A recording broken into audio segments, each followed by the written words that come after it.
बिस्मिल्लाहिर्रहमानिर्रहीम। अस्सलामु अलैकुम। एनके न्यूज़ के साथ मैं हूं सना हुसैन। चलते हैं खबरों की जानिब।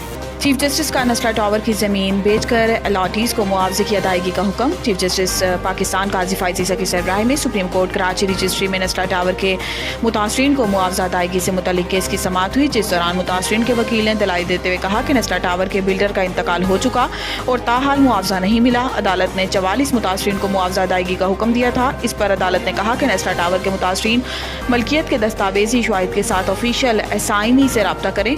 अदालत ने नस्ला टावर के प्लाट की मार्केट वैल्यू से मुतालिक भी रिपोर्ट पेश करने की हिदायत की और नस्ला टावर की ज़मीन फरोख्त का इश्तिहार शाया कराने का हुक्म दिया। अदालत ने नस्ला टावर की ज़मीन बेचकर अलॉटीज़ को मुआवजा अदा करने का हुक्म देते हुए कहा है कि नीलामी में आने वाली बोली की भी रिपोर्ट अदालत में पेश की जाए।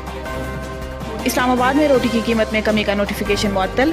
जस्टिस तारिक महमूद जहांगीरी ने नॉन बाय वेलफेयर एसोसिएशन के सदर की दरख्वास्त पर समाअत की। अदालत ने ज़िला इंतज़ामिया का नॉन रोटी की कीमतों में कमी का नोटिफिकेशन 6 मई को आइंदा समाअत तक मुलतवी कर दिया। डिस्ट्रिक्ट इंतज़ामिया के नुमाइंदे ने बताया कि कानून में तरमीम करके DCOs को कीमत के तयन का इख्तियार दिया गया है। नॉन बाइयों के वकील बैरिस्टर उमर एजाज गिरानी ने दलाइल दिए कि आटा यहाँ महंगा और किराया भी ज़्यादा है, कंट्रोलर जनरल के पावर सेक्शन 3 के तहत नहीं है। जस्टिस तारिक महमूद जहांगीरी ने कहा है कि क्या तंदूर वालों से पूछा कि आटा कितने का आ रहा है या बस लोगों को खुश करने के लिए ऑर्डर जारी कर दिया।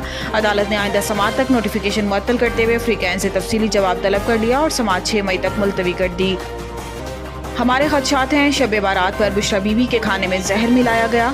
बुशरा बीबी की तर्जुमान मिशाल यूसुफजई ने कहा है कि हमारे खदशात हैं कि शब बारात पर बुशरा बीबी के खाने में जहर मिलाया गया। हमें पता चला शब बारात पर बुशरा बीबी के इफ्तार के खाने में टॉयलेट क्लीनर के 2-3 कतरे मिलाए गए। इस खाने के बाद से बुशरा बीबी की सेहत खराब हुई और रोज़ बिगड़ती जा रही है। इन्होंने कहा है कि गिरफ्तारी से पहले बुशरा बीबी को ब्लड प्रेशर और शुगर समेत कोई मसला नहीं था। गिरफ्तारी के बाद से इनकी सेहत खराब है, कुछ ना कुछ तो ज़रूर हुआ है। अदालत 3 हफ्तों से कह रही थी कि बुशरा बीबी के मेडिकल टेस्ट कराए जाएं। मेडिकल टेस्ट इस वक्त क्यों नहीं हुए? कौन था जो मेडिकल टेस्ट में रुकावट डाल रहा था? इनका कहना था कि बेनज़ीर भुट्टो या मरियम नवाज़ की बात होती तो वो सियासी शख्सियात हैं। बुशरा बीबी सियासी शख्सियत नहीं, घरेलू खातून है। इनको इसलिए निशाना बनाया गया कि वो बानी PTI की अहलिया हैं। वज़ीर आला बनने के लिए खुद को साबित करना पड़ा, आग के दरिया से गुजर कर पहुंची हूँ। वज़ीर आला पंजाब मरियम नवाज शरीफ ने पुलिस ट्रेनिंग कॉलेज शोहू में लेडी कांस्टेबल की पासिंग आउट परेड की तकरीब से खिताब करते हुए कहा है कि पास आउट परेड में शामिल लेडी पुलिस बहुत अलर्ट है। खुशी है कि पाकिस्तान के पास इतना ज़्यादा टैलेंट है। IG पंजाब को हदायत की है कि 7000 ख़वातीन पुलिस एहलकार कम है, इनकी तादाद में इजाफा किया जाए। वक्त आएगा जब लेडी पुलिस की तादाद 50% से तजावुज़ कर जाएगी। मरियम नवाज ने कहा है कि ख़वातीन बहुत मेहनती हैं, सुपर ह्यूमन की तरह काम करती हैं, माएँ भी, बेटियां भी हैं, बहनें भी हैं, प्रोफेशनल भी हैं।